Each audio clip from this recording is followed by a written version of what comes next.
ကမ္ဘာအရှေ့အလယ်ပိုင်းကဂျူးလူမျိုးတွေရဲ့ပျောက်ဆုံးနေတဲ့မျိုးနွယ်စုတစ်ခုဟာမြန်မာပြည်ကချင်းတောင်တန်းတွေပေါ်မှာချိနေခဲ့တယ်ဆိုရင်ရောအခုကြည့်နေတဲ့ပေးသက်တို့ယုံမလားတလုံးကသတင်းတစ်ပုဒ်ဖတ်လိုက်ရင်ကျွန်တော်အရန်အံ့ဩတုန်လှုပ်မိပါတယ်အစ္စရေးနိုင်ငံကမြန်မာပြည်နဲ့အိန္ဒိယနိုင်ငံမီဇိုရမ်ပြည်နယ်မှာရှိတဲ့ချင်းလူမျိုးတစ်ထောင်ကျော်ကိုသူတို့ရဲ့ဓမ္မဟောင်းကျမ်းလာပျောက်ဆုံးနေတဲ့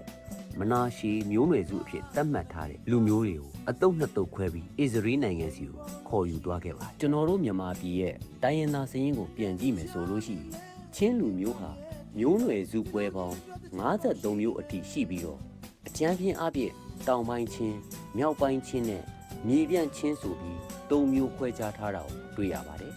အဲ့ဒီထဲကမှမြေပြန့်ချင်းနဲ့တောင်ပိုင်းသားအများစုဟာဒီဘက်ဗမာအုပ်စုဝင်တွေဖြစ်ကြပါတယ်ဒါဆိုအရှေ့လေပိုင်းကဟီဘရူးတွေနဲ့အာရှအနွယ်ဝင်ဒီဘက်ဗမာတွေကဘလို့နီးနဲ့သမိုင်းကြောင်းချင်းဆက်ဆက်သွားတာလေဒီနေရာမှာအစ္စရေးတို့ရဲ့ဇီယွန်ဝါဒနဲ့ရဟူဒီဘာသာဘလို့ပေါ်ပေါက်လာသလဲဆိုတာ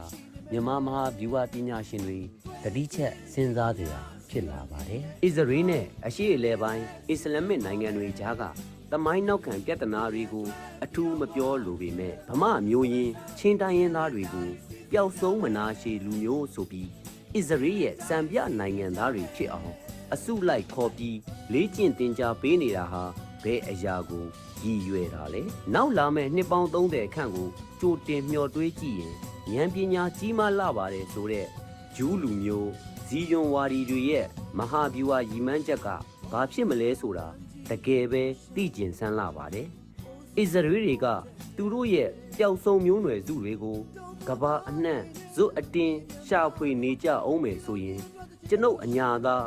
မူလလက်ဟောင်းဗမာကြီးဘာကြီးတင်အနေနဲ့လဲမိမိတို့နဲ့ရုပ်ရည်ချင်းတူဘာသာစကားစာပေယဉ်ကျေးမှုနဲ့ဓလေ့ထုံးစံချင်းတူညီနေတဲ့ဗမာမျိုးနွယ်စုတွေကိုပြန်လဲရှာဖွေဖို့စိတ်ကူးမိတာဟာမလွန်ဘူးလို့ထင်ပါတယ်ခင်ဗျာ